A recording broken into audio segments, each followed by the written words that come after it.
fakkeenyaaf murni nama san deeggaru namicha sii galtee ati mataa garagalchisan deeggaru dhufaniititi ati waa ja'anii atis murna gosaa sii galtee murna jazbaa guruppii uummatatuun si cinaa dhaabbatti je achiin sii galtee yeroo namni kun walirra duulee gareen bakka lama baatee walirra qabsaan ati maal taate je chaanaalii kee simpilii sii galtee laaftumatti sii guddataa je orienteeshinii eenyuti orienteeshinii warra tiiktookiiti. Ajaa'iba ajaa'iba. Kan biraa je footoolee sii galtee hayyoota fayyoota sii galtee yookaan qabsaa'ota Oromoo yookaan ulamaa'ii fuutee jetti ulamaa'ii tana garagalchitee ulamaa'ii akkanaa takka hayyoota akkanaa jettee poosti gootaa jedhe.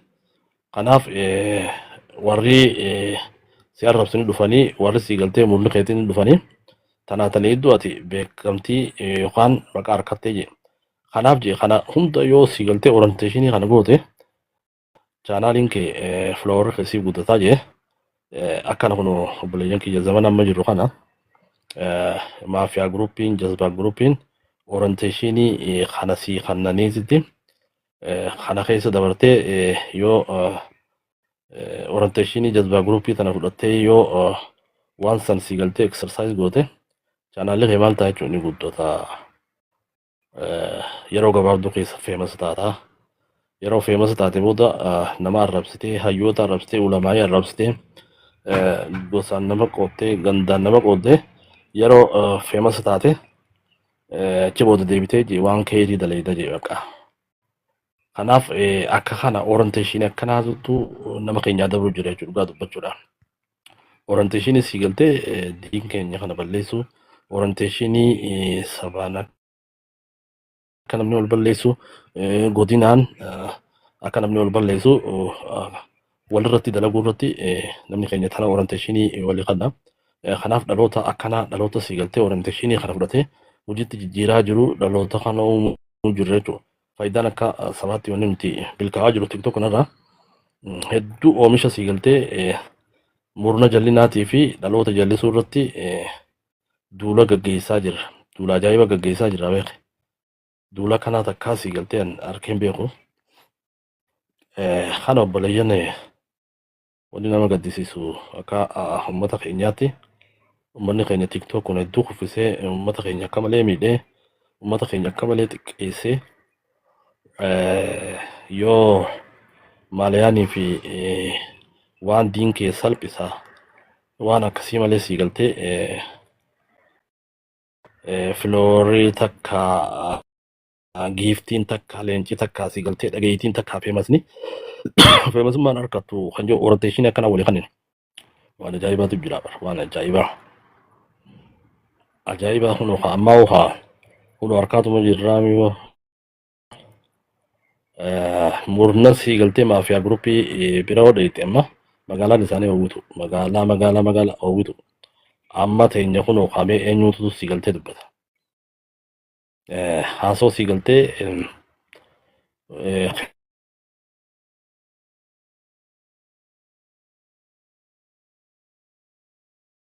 feeriitii fi akkaataa namni itti badu yoo hin haasofne namni keenya haraaraa ta'ee jira. Waan beektaa walirra laaluu mi'a jechuun sakaraan bazabazaa namni tokko sii galtee yeroo bazabazaa yeroo hunda laalaa oolte yoo bazabazaa dubbatte yoo bazabazaa laalte bazabazaa dubbata mirqaanni keessii dhufa sheekotaa fi ustaatota as gubbaadha waan diin kana dubbatan warra sii galtee garee shaadaa eenyuutu bira dhaqee eenyuutu hirmaatame sii galtee akka isaan silaa hojii kheyrii dalagaa jiraniin waan guddoodha beeka. Namni miliyoonni takka miliyoon lama faan laaluu qaba. Garuu amma akkamiin laala warra sii galteen hanqa rabbiin imaana kanneef hanqa sii galtee yeroon qabu tana keessatti waan keerii dhaga'uun qaba. Waan keerii sheer godhuun qaba. Waan keerii dabarsuun qaba. Ka rabbiin sii galtee qalbii taatana jiise qofaatu ichi dhagee waan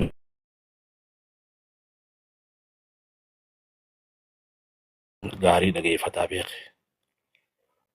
Amma bakka sii galtee haasaadhaa itti wal arrabsan itti wal qoodan bakka sii galtee chaalenji jedhanii mee kofoo ofirraa baasii ishiita ofirraa baasii ilaalafa waan akkasii bakka san sii galtee waa hedduutu jira waa hedduu bakka giiftii sheekaaf hin kennine nama gosaan nama arrabsuu fi nama sii galtee chaalenjii jee diree uffate dhiirti diree uffattee takka ishiita uffattee dhiira akkasiitiif chaalenjii kahannuun harkaan dhugaa wanta giiftii kahannuun harkee jira. Kanaaf hanqamta akkasii galtee vaayirasiin tiiktookii kun hawaasa keenya akka Oromoottis akka Harargeettis hanqamta akkasii galtee zeeroon gootee jirti dhugaa dubbachuudhaaf. Kun hedduu nama gaddisiisa. Gara fuula duraatti akka Oromootti humniti barattee biyya Itoophiyaa san keessatti namni dhabamuu taa'u nama Oromoon na fakkaata gara fuulduraatti. Teknooloojiin tun dhabamsiiftee dhalli Oromoo kun warra sii galtee teknooloojii tanaan booji'amee warra barnootaan of duubatti deebi'ee kufaatii hamaa kufuna fakkaata namni keenya akka biyyaa kun. Haalli amma sii galtee mul'achaa jirus kanuma jechuudha. Qabxiileen gurguddoon Oromiyaa keessatti amma dhufaan jirtu qabxiilee warra intaraansii kutaa 12tiis mee gaafadhaa warra kutaa 10tiis akkasumas sii galtee niiw jenereeshiniin primary iskuulii baratanii fi sekondarii baratan arraan tana qabxiin hin jirtu dhugaa dubbachuudha. Dhugaa dubbanne. Kanaaf Oromiyaa keessa akkasii beeke. Dhaloota kana eenyutu taphachaa jira? Anaatti taphachaa jira, siitti taphachaa jira. Dhaloota silaa dhaloonni keenya namni warra tiiktoo kana gubbaa ol ba'ee haasa'u takka waa poosti godhu waan barnoota waan sii galtee dhaloonni irraa baratan waan namni irraa baratu waan barnootaaf ta'u yoo as gubbatti sii galtee waliif sheer goone hara gabaabatti dhaloota fayyannee jechuudha dhugaa dubbachuudha. Amma hedduu takka nama gaddisiisa. Akkasii obboleeyyan inshallah mee guyyaa dhufneetitti haasofnee rabbi jee akkana warri sii galtee saayiboota kiyyaa kun warra Itoophiyaatiin isa warri Itoophiyaa galgalaan rafa. Warri akka gara qabuus wallee ganda bazabasaa jiran isaa warri Itoophiyaa haala jiru haali sii galtee murna sii galtee maaliyaanii bira jiran fakkaata. Kanaaf irra guddaa gafirraayin haasawaan warra mirqaana qabuuf warra khayriitiin barbaada. Warra faayidaan hin qabne warra sii galtee tiiktoo kana gubbaa taa'etuma ija babaasee namee bu'ana hin fadhaan. Akkasittiin kuchisuuf hin ta'a isiniin kuchisuu ta'ana warra khayrii malee warra bazabazaa kana neeggadha as keessaa aboo tokko tokkottiin isin kuchisuus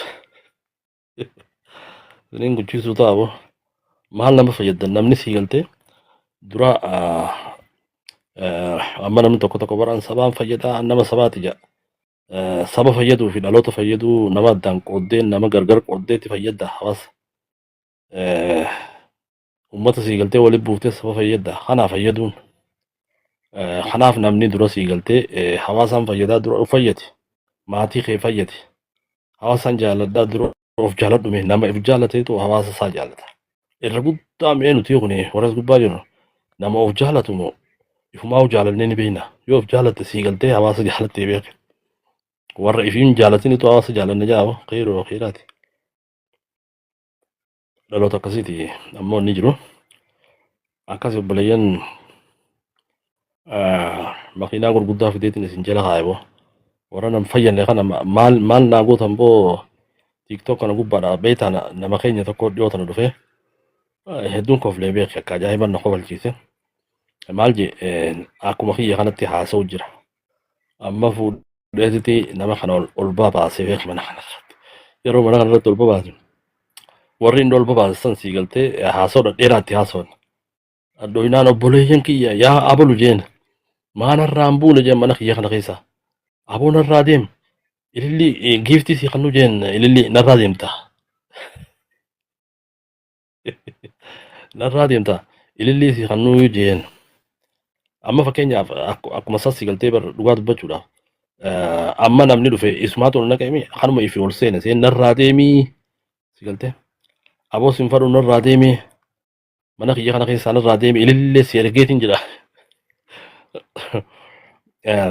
Kanaaf akkas obboleessu itti fayyadama sii galtee tiiktookiitu hawaasa hin beekne warra itti fayyadama tiiktookiin beeyne warra maali beeyta warra bazabazaa wali nuti beeynu bazabazaa dubbachuu bazabazaa poosti godhuu nama kana sii galtee gargar baasuudhaaf halkanii guyyaa tattaafachuu kana beeyna bara obboleessoo tiiktook ati fayyadamtu bara firaayiveetii irraa kaasuun beeytu beek namni keenyamee guddaa firaayiveetii irra jira firaayiveetii irraa kaasuu kan beeynee jira kasii galtee akkaataa tiiktook makanaa idit itti godhan hin beeyne irra guddaa fakkeenyaaf parsanta 80 ol jechuu dandeenya kun qaanyii guddoodha nama ummata biraa laala yeroo sii galtee as gubbaa dhufanii dhaamsa walii dabarsan ummanni Itoophiyaa warri sii galtee biyya teenyaa sanii TikTok kanarraa akka dhaloonni sii galtee itti waa hubatu akkaataa dhaloonni itti fayyadamu akkaataa dhaloonni itti sii galtee maallaqa harkatus gubbaadha warra Habashaa kana olaalta wal barsiisanii ilaale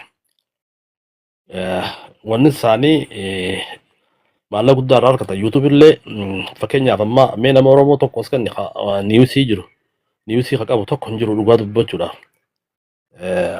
warra Habashaa kana olaalte bara isaanummaatu sii galtee arraan tana guutu beeka miidiyaalee gurguddaa isaanii qaba maallaqa illee gurguddaa isaanii harkachuu jira beeka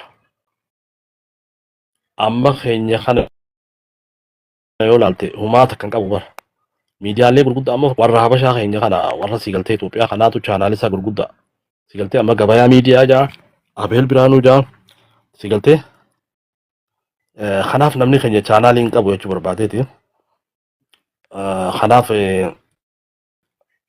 ummata teknooloojiin hutteenii dhukkee irraa kaafte hedduu takka nama qaanfachiisa obboleessoo kanaaf mee waan kana ilaalcha kana jijjiirru maali ni beekta aadaa waliin nutti takka amala sii galtee dhugaa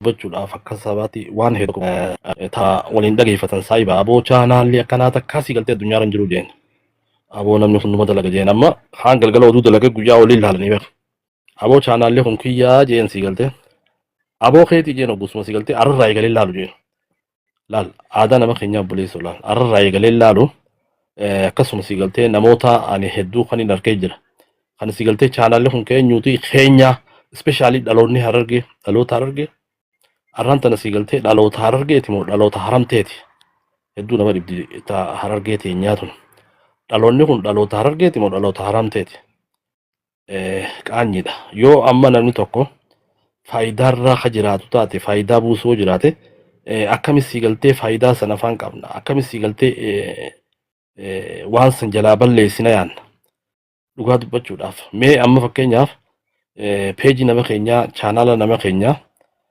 yoo argine bar aboo kananumaa fitti guddifnaa jennee jiti akkaataa inni itti qancaree chumatti dhiisu goona dhugaa dubbachuudhaaf especially harargee generation dhaloonni harargee kun obboleeyyan keenya mee halaallu ijoollee sikkoo mandoo chaanaalli gurguddaa isaanii qaba isaan namni isaanii hasuu darbiyaa tana jiru ka Ameerikaa jiru aboo chaanaala nama keenyaa tokkooti hordofaa jaallala chaanaala nama keenyaa yuutuubii gurbaa keenya jaan si galtee filoorinsaatii fi wanni isaa kun maal ta'e jechuun guddate obboleessoo guddateeti hoggus si galtee gaafa kaan deemee nama isaa godina isaa bakka si galtee dhaloota maal godha jechuun ummata gargaarsa si galtee kanaaf nuti akkanatti wal fayyadu yoomuu barte argeen ture yoo nama fakkeenyaaf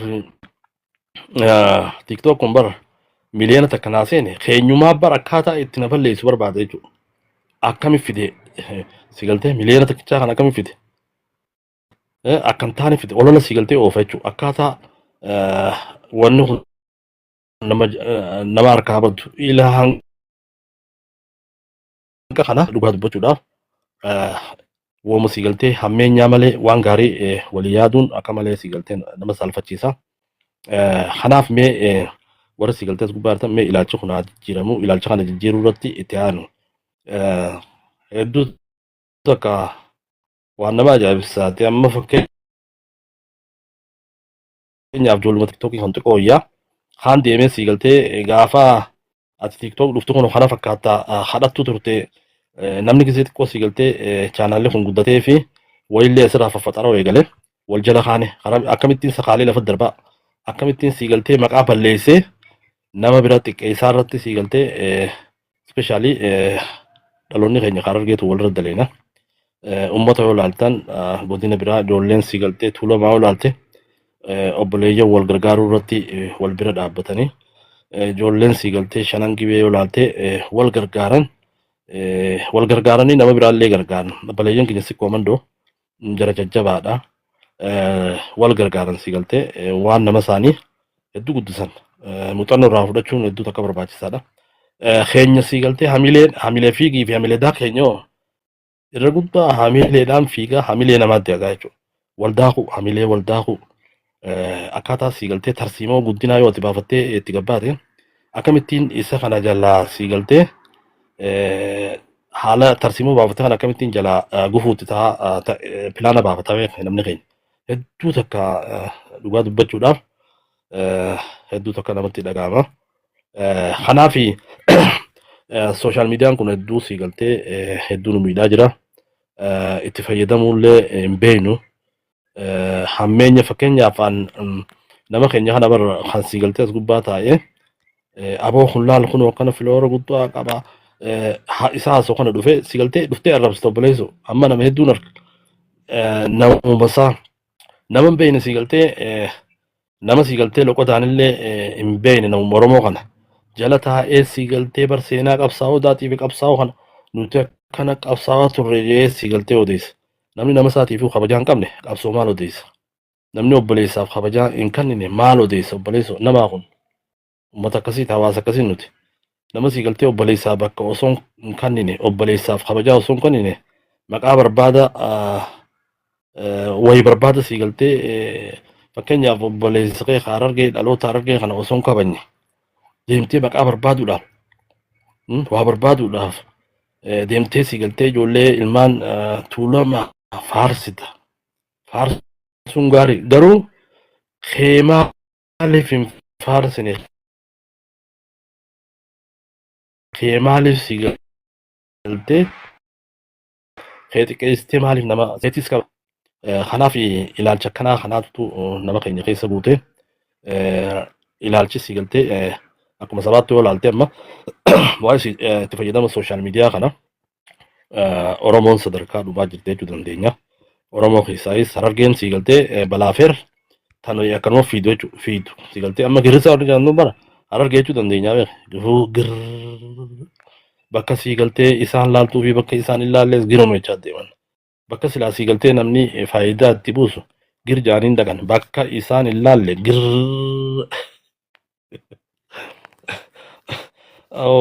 ajaa'ibaa bara. Namni keenya kun girri jedhuma yaanaa beeke. Kanaaf obboleessa omee ijoollee si galtee warra chaanaala banatee jirus jajjabeessa. Namni kee si galtee hanqan fadhillee si galtee hamaallee haa ta'u yoo waa harkaa qabaate guyyaa tokko hawaasa isaa gargaaruu waan hin oolle ani fakkeenyaaf akka malee naaf dhugaa dubbachuudhaaf warra Habashaa kan ilaale akka malee naaf amma fakkeenyaaf gurbaa Abeel Biraanuu Kajaan YouTube irratti yoo inaal ijaasa yeroo hunda si galtee niwusii isaan laala gurbaa sanii fi gabaa miidiyaa ni ilaala alam nawaasee ni ilaala oduun hin dhageeffadha oduu addunyaa tana Itiyoo Forum amma keenyamee kanuma si galtee waanuma sirrii takka miidiyaa sirrii kan si galtee akkuma uummata Habashaa kanatti waa qindeeffatee ol bahee afaan keenya mi'aawaa saniin oduu dabarsu tokko hin jiru. Si galtee amma ijoolleen teenya guddaa maal gootin beektaa afaan Oromoo kan dalaguurra warri chaanaal yuutuubii dalagan afaan Somaaleetiin dalagan si galtee akkasitti dalaganii afaan Somaaleetis ni guddisanii gama biraatiin maal godhaa jiran beektaa maallaqas akkasii harkatan warri yuutuubii jechuudha. Ilaanqa kanas si galtee jenereeshinii afaan ofii guddisuu irratti warra hirmaanne dhugaa dubbachuudhaaf bar chaanaala wantoota akka harkeetiin chaanaala maal jettanii peejii Teedii Afro warri si galtee peejii san guddisee eenyu ni beektaa Oromoodha. Oromoo keessaayis balaafeer teenya si galtee nama keenya Harargee kana bakka tanattiin waa darbaa hin beekne bakka tanaan dhaabbaddaa hin beekne bakka si galtee bakkuma hunda deemeetuma harkaminsi isaa harkaminsa faayidaa hin qabne si galtee kanaaf mee ilaalcha kana si galtee keessaa baanu nama keenya si galtee wal fayyaduu irratti wal gargaaruu irratti wal bira dhaabbachuu irratti mee itti ayyaanu hedduu takka gaarii miti amma fakkeenyaaf ijoollee dengata wanni dalagame beektaa gurbaa murtii guutoo jaaniin san ani si galtee akka nama tokkotti tiktok kanarraa waa hedduu takkaan si galtee understand godha amma gurbaan murtii guutoon san ilaalchaan si galtee nama ilaalcha gaarii qabu nama si galtee Harargee tanaafillee tokkummaa ijoollee Harargee tanaaf nama si galtee tattaafatu akkasuma si galtee miidhama Harargeetiifillee nama sagalee ta'u ilaalchi isaa guutumaa guututti ilaalcha tokkummaati. Zamana kana namni si galtee tiktok yoo taphachuuf geemii taphachuuf hoo deemte aboo warri kiyya gosti xiyya tanaa naquma qabaadhaa jaan aboo laalme naquma qabaadhaa warra gosa xiyyaa warra gosaatti mataa barsuu darabiyaa tanatti jechi deeme biyya alaa tanaas Ameerikaa tanattis Kaanadattis aboo gurbaa gosa teenyaa tokkootutu warra Habashaa kanaa wajji geemii qaba akka gosaatti leenca qopheessuu qabna jaan laal akka gosaas si galtee waa godhu qabna kanaaf gurbaa keenya jaan ilaa hanqa sadarkaa nuti jiru laal amma gurbaa murtii guutoo guyyaa dhiyoo ni moomeef ilaalcha gosaatiin nama deemuu miti nama si galtee uummata keenya kana tokkoomsuu irratti Harargee tana especially nama akkasi carraaqu namni akkasitti si galtee waan gaarii yaadu nama deemee aboo guyyaa akkanaa gosaatii yaa gosatii geemiin qaba jee hin himanne jechuu gurbaan kanaaf maal ta'e ni kuufee jechuudha akkasuma kana keessa maal argitammaas akka Oromoottis namni Oromoo kun ilaalchaan gargar ba'ee jira namni keenya bar akka Oromootti wanni akka Oromoo hamtuun jirtu bar Oromoo yoo ol kaatee fi ol balleessitii beek garuu diina balleessuu irratti garagara ilaalchaanu Oromoon fi ol dhabamsiisuu yatte har'a si galtee Oromiyaa tana guutuu Harargee fi Arsiin ammoo ol kaate amma har'a wal balleessitee wal fixi beek Wallaggaa fi Shawaan yoo ol kaate wal balleessitee har'a daaraa ol gooti garuu amba firraa dhorkuu fi diina firraa dhorkuu irratti lakkoo isaan duwwaa ummata kanaati beek dhugaa dubbachuudha ummata si galtee ofiif wal xiqqeessuu wal cabsuu maqaa wal balleessuudhaan tokkoffaa ummata si galtee diina firraa dhorkuudhaan zeeroo ummata Oromoo wal hin jiru kanaaf obboleeyyan tiktokii kanarraa dhalootamee waan gaarii haa barsiifnu dhaamsa gaarii haa dabarsinu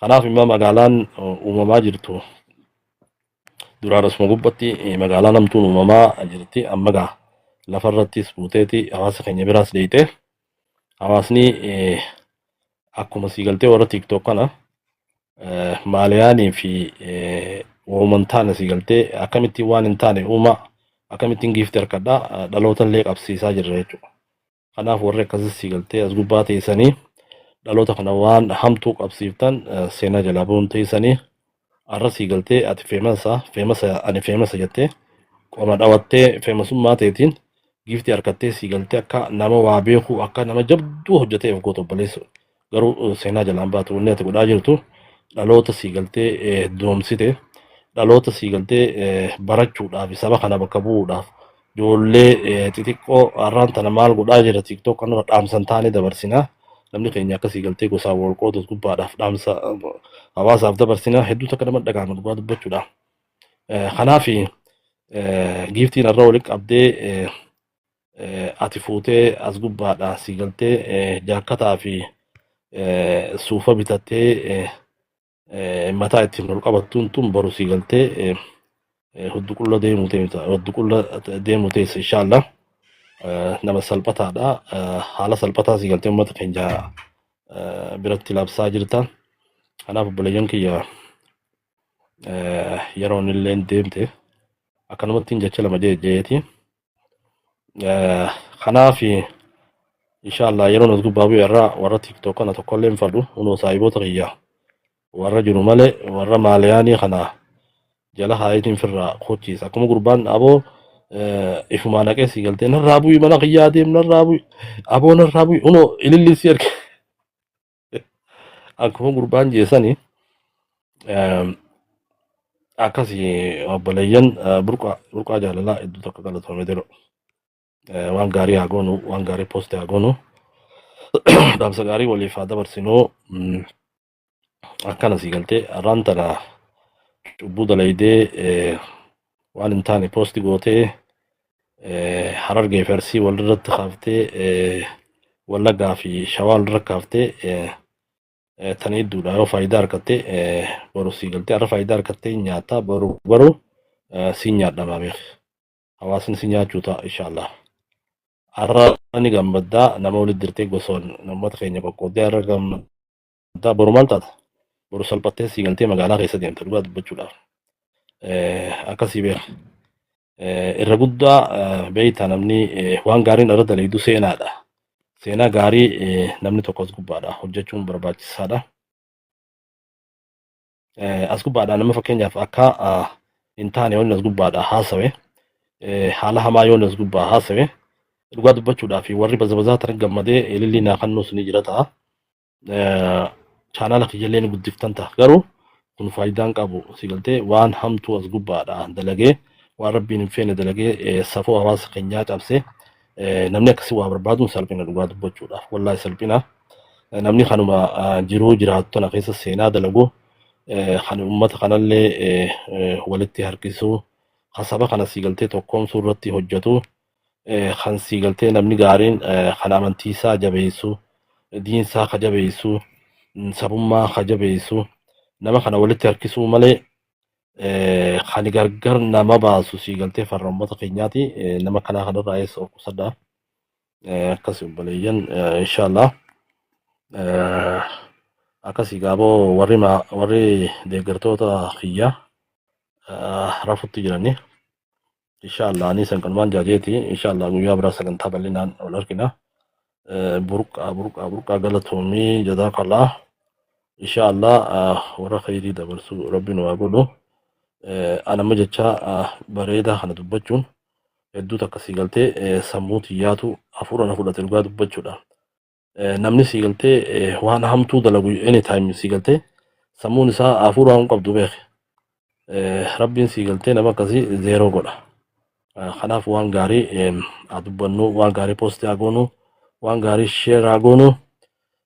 Addunyaan tun sii galtee jiruun ati jiraattu obboleettii kontiraata.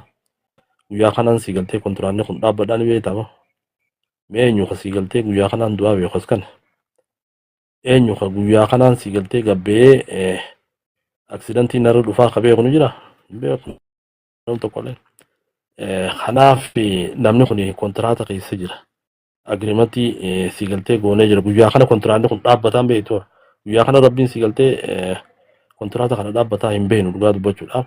Kanaaf waan gaarii yoo daleennee akhiratti illee milkaa'uu dandeenya. Waan gaarii yoo daleennee guyyaa boruu sii galtee rabbi biraa khayrii dalagannee beek. Kanaaf akkasitti waan khayrii haa goonu. Waan nama keenya walitti jira namni keenya beektaa.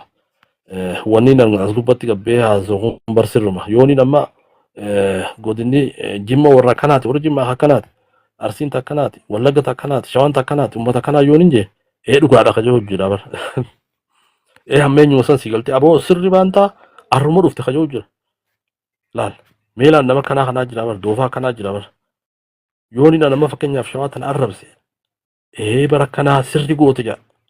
Jenereeshinii akkanaatu as gubbaa jira beer.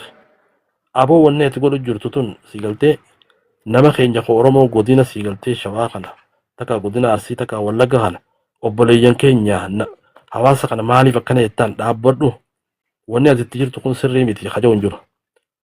Kanaaf yooni balaa buuse anumaa wajji dhufee balaa buusa. Hawaasa kana jenereeshinii akkanaatutu tiiktook kana gubbaa jira. Hunqaanyiidha obboleessa akkasii. Inshaallah wal argina boona gahaan jiraadha. Akkasitti khayrii irratti haa daleenyu. Khayrii sii galtee haa hojjennu. Akkas obboleeyyan akkasiin eeggadha. Isiniin kuchisiisuu ta'a warra maaliyaanii warras keessa jirtan takka adda faate na jalaa ba'a. Na jalaa adda faa ba'a warri maaliyaan tokkoon fadhu. Takka na jalaa ba'a fila Oromoo maal jettaniin furadha adeema. Furadha ani wasii galtee warra khayrii bichaan barbaada. Warri nama booda sii galtee saahibummaa barbaadu warra uummata keenya tokkoomsuu irratti nama ol dhabe sii galtee biratti argamee ibidda warra hin qabsiifne warra safuu hawaasaa beeku warra diinsaatti amanu warra amantii isaa jabeessu warra sabummaa jabeessu warra sii galtee bakka dhaloota isaa jabeessu namni beektaa goonni dhugaa hami beektaa nama bakka dhaloota isaatiif kabajaa qabu ijoollee bakka dhaloota isaatiif kabajaa qabu akkasumatti ol deemee harargee dhaloota harargee kanaaf kabajaa qabu akkasumatti sii galtee akka oromootti ijoollee oromootiif kabajaa qabu akkasuma gisee ol deemte ijoollee Itoophiyaatiif kabajaa qabu ijoollee Afrikaatiif ijoollee addunyaatiif dhaloota akkanaa kanaatutu barbaadee jiru. Kan sii galtee amantii isaa sirrii jabeeffatu kan amantii namaan tuune hadiin namaa maqaan balleessine kan namarratti hin duulle jenereeshinii akkanaa tanaan as keessa fiffida malee maalayaanii fi sii galtee ilmaan abaarsaa kan warri abaare sii galtee nama akkasiisanii dafaatii narraa gurradha filaawara keessan gurradha hin fadhu warra abaarsaa kana yoo sii galtee nama abaarsaa mana kana keessa wali qabde atis abaaramaatuma deemte yoo nama kheyrii nama sii galtee nama kana waan gaarii yaaduuf ummata keenyaaf waan gaarii yaadu ummata keenya tokkummaa ummata keenyaarra nama dalagu nama sii galtee ofitti amanu nama fakkeenyaaf yoon sii galtee dhaloota harargee ta'e kan ummata kana akkamittiin fayyada jedhee yaadu kan sii galtee yaadni isaa bareedaa nama kanaa kanaan fadhaan nama maalayaanii sii galtee kashiita uffatees gubbaadhaa dannasu dafii gabbee amma guuradhu filaawara kee deebifadhu maalayaanii sii galtee bakka barbaaddadhu yeroo gabaabduutti warri maalayaanii kun filiitii itti afuufnee akka dhumanniin beeka baqa itti afuufuu teenya fiifitti goonee warra maalayaanii akka jirutti akkuma sii galtee bararootti akkuma bararootti baduuf teessanii akkas balayyeen nagaa jiraadha inshallah bal'inaan dhufna akkasitti waan gaarii dalagaa mee namni fakkeenya nu haa godhatu amma fakkeenyaaf oromoon akka oromootti tiktok kanarraa tokko fakkeenya nu godhu hin jiru sabni tokkolleen oromoo waan gaarii dubbatan hin jaanii fakkeenya nu godhatan yoo jiraatte oromoon akka oromootti warra tiktok balleessan hin jaan akkuma oromootti warra tiktok balleessee warra miidiyaa kana balleessan hin jechaa jiranii warra miidiyaa tolchu sii galtee dhaloota miidiyaa tolchuu dhaloota gaarii sabaa haasa'uu dhaloota gaarii sabaa orienteeshinii namaa kennu dhaloota akkasii uumuun barbaachisaadha. Akkasii boo nagaan jiraadha. Asii ol yoo turre murna bazabazaa nutis seenuu dandeenya. Akkasii obboleeyyan kanaafi murni mee amma nama lamaafin yaada kana okay seenaatiti anis niin deema yeroo xiqqoo booda inshallah akkasii yaada keessanitti fufa.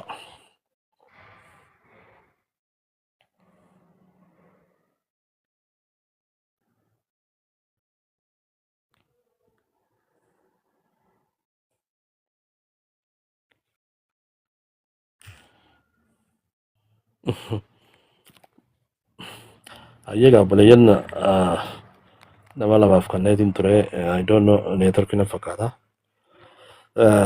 Kanaaf akkas obboleeyyan waan gaarii dalaga waan gaarii poostii godha waan gaarii yaada nama keenya sii galtee ani miidiyaa kanarratti yeroo arkinuus akka sii galtee chaanaala nama qabuus gosatiyyaa gurbaa gosatiyyaatti nama jajjabeessuu irratti hin hirmaatin nama keenya hundumaa gargaari hamilee namaa eegi miidiyaa kana illee tiktok kana gubbaallee yeroo dhuftu kabajaa namaa eegu obboleessoo nama kee xiqqeessuudhaaf ittiin jarjarin nama kee balleessuudhaaf ittiin jarjarin namaaf kabajaa qabaadhu wanni sii galtee ati gootu galatoom my friend wanni ati gootu sii galtee waan gaarii haa taatu obboleeyyan kiyya ani kun dhiifama naa godha namaan sii galtee gammachiisa jeen dhufne wallaahi isiniin gammachiisa jedhee hin dhufne dhugaa ani sii galtee waan gaariin dubbadhe jeetii waan gaarii dubbachaa jira takka giifti naa kennitan jeetii miti wallaahi akkasii miti kanaaf ani waan gaarii hawaasa keenyaaf dabarsumaaf hin dhufe hanqaanan beekutti sani malee maaliyaanii laaqadhe maaliyaanii dubbadhe waan hin taane sii galtees gubbaadha giiftii barbaadaa fi miti maqaa barbaadaa fi miti namni sii galtee bar famous jaanii ni beektaa moo namni famous ni bar kami beektaa famous ni bar nama ummata isaatiin boonu nama ummata isaatiif dhaamsa gaarii sii galtee dabarsu nama sii galtee diin isaatiif kabajaa qabu nama seera rabbii kabajuutu famous ni sani. Okay, abshira my friend. Waliin jirra. Yeroo hunda waliin jirra. Okay. Akkasii obboleeyyan. Akka nagaaboo waan gaarii sii galtee haa goonu. Famasiin sii galtee addunyaa tanaa ni beektaa? Famasiin sii galtee zalaalama addunyaa akhira famasiin ni beektaa? Ergamaa Rabbi sallallahu alaihi wasallam. Our famous Prophet Muhammad nagaa fi rammanni isaan irratti haa jiraatu. Wanni nuti godhuu qabnu karaa ergamaa Rabbii deemuutu famasummaa nama godhu obboleessu. Akkasuma sii galtee famasni guddaan eenyu beektaa? Jaarraa Abbaa Gadaati. Elamoo Qilxuuti. Waaqoo Guutuuti. Taaddasaa Birruuti.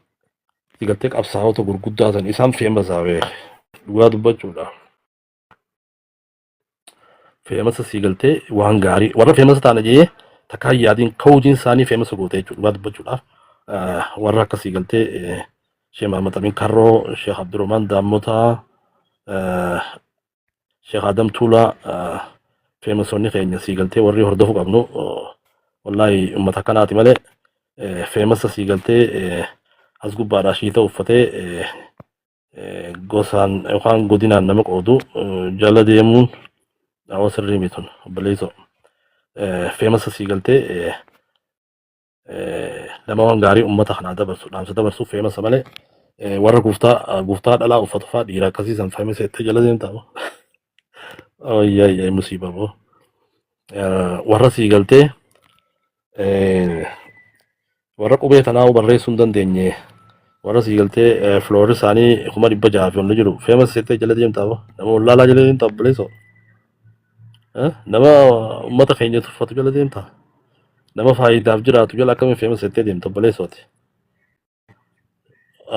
Nama ajaa'ibsiisu dhugaa dubbachuudhaaf kanaaf namni keenya bara itti fayyadama tiiktookii kanan beeku onneen nuuf tanaa beekta. Kanaaf namni famasoo taates famasa sii galtee addunyaa karaa ergamaa Rabbi sallallahu alaihi wasallam kaayyoo isaatii fi akkaataa isaa daandii inni deeme sii galtee karaa inni deemuun yoo akkasitti deemtee ati dhugaan famasaa karaa sii galtee qabsaa'ota keenya abbootii teenya warra sii galtee eenyummaa teenya irratti qabsaa'ee nu mul'ise kana isaan famasa isaan jala deemume meelaan isaan jala deemu mee sheekotu jala deemu Sheekh Amoo Watar jala deemu Sheekh Musaa Su'aalaa Sheekh Adam Tuulaa waan kaa'ee jira Rabbi rammataa godhuuf isaan jala deemu Sheekh Mahamad Amin Karroo isaan kana famasni warra famasa ta'ee sii galtee waan gaarii dhiisee deeme kana jala deemuu qabda malee warra sii galtee faayidaa hin qabne kana warra bututtuu kana jala deemtee famasa ta'ee dhalootatti bututtuu kana gaddabarsita. Dhaloonni maal ta'a deema beektaa uummatuma akka bututtuu kana ta'uudhaaf yaada. Hangam takka dhaloota irra dalagu jirra obboleessoo. Maal jeeni beektaa mucaan tokko abooti famasa akkam taataa jennaan famasa akka abbaa abdii jechuun gurbaa tokko jira. Kanuma Harargee tana arrabsee famasa ta'e. Ijoollee Harargee tana sii galtee Naayiroobii tana jira.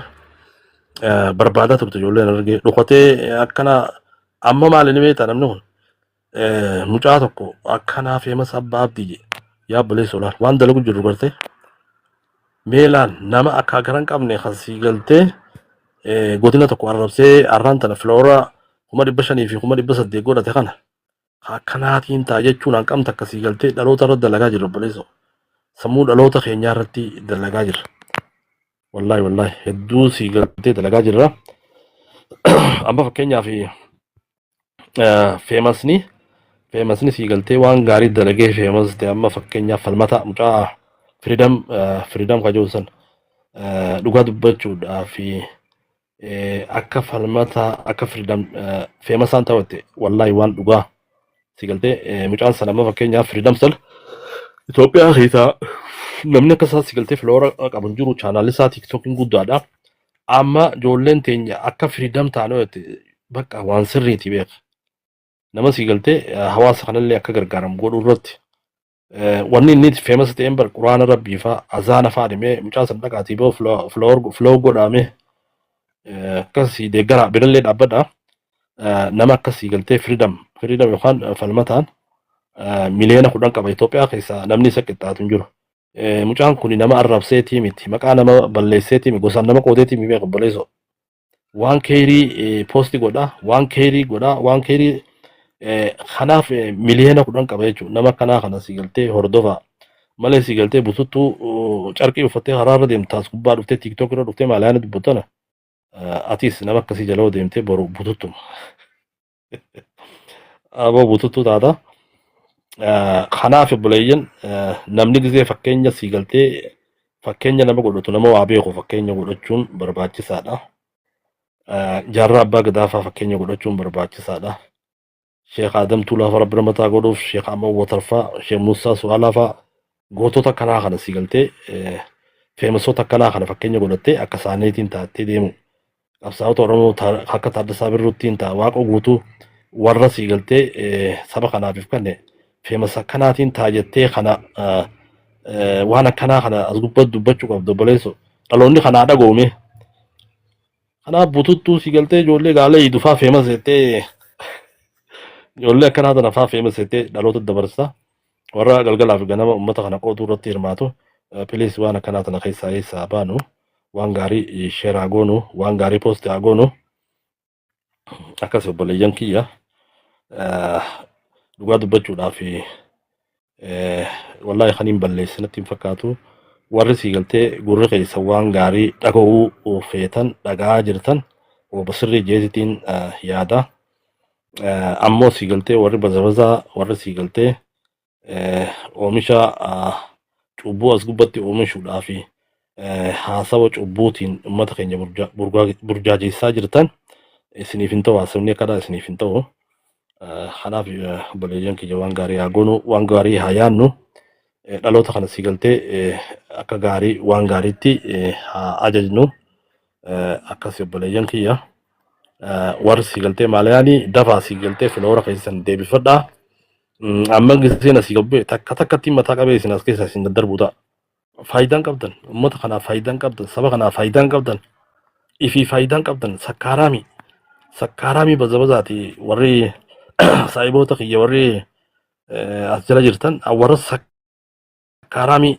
sakkaaraamii bazabazaadhaaf sakkaarawitee mana kiyya keessa ijata kan mana kiyya keessa gamana dhuftanii nu laaltan isin sakkaaraamiidha isiniin baasuu ta'a warra gaarii warra sabaa yaadu warra uummataa yaadu warra mataa isaatii yaadu warra of beeku kana qofaan as keessatti hambisuu ta'a sakkaaraamii fi maraattu as keessa guuttee qulqulleessuuf hin ta'a inshaallah niin qulqulleessa. Akkasii burqaa ni qulqulleessina inshaallah inti khayrii sii galtee waan gaarii haa hojjennu waan gaarii haa yaannu dhaloota kana sii galtee dhaamsa gaarii haa dhaamnuufiin dhaamsa kiyya warra bututtuu warra sii galtee maalayaanii ololtuu warra faayidaan qabne warra ummata kana qoodu warra hawaasa kana galgala kana guutuu gosaan qoodu warra sii galtee of hin beeyne warra ummata hin beeyne warra saba hin beeyne warra diinsaa hin beeyne arraan tana sii galtee teessan isinitti guutamtee jirti as keessaa hin mataa qabee isin gaddar buutaa takka shaadaa qabattan boo shaadaa qabachuu teessan sii galtee malee walumaan hin yaane akkasii obboleeyyan kiyya waan gaarii adaleeynu waan gaarii poostii haa goonu ummata keenya haa iyyaafannu yaa warra galgala sii galtee tiiktook kana gubbaa dhaamaaleyaan itti bulu obboleessa uumee biyya arabaa tana keessa teessee dhugaadha gaala kana eegu jirta laffaatee biyya arabaa tana hojjechaa jirta hojjechuun gaariidha akkasuma sii galtee ka biyya alaa jirtu kan sii galtee galgala kana dalagaa ta'e dalagattee as gubbaa dhuftee piizaa fi waan garagaraa nyaachaa nama arrabsitu obboleessa qiyyamee warra keessan akkatti jiru iyyaafadhu hawaasni keessan hawaasni ollaa keetii maatii teetii aayyoo ta'e abbaan kee akkamii jiranii gaafadhu as gubbaadhaa sii galtee ati sitti nafne piizaa nyaachaatiti gosaan nama qoddaa akkasumas galtee mana bareedaa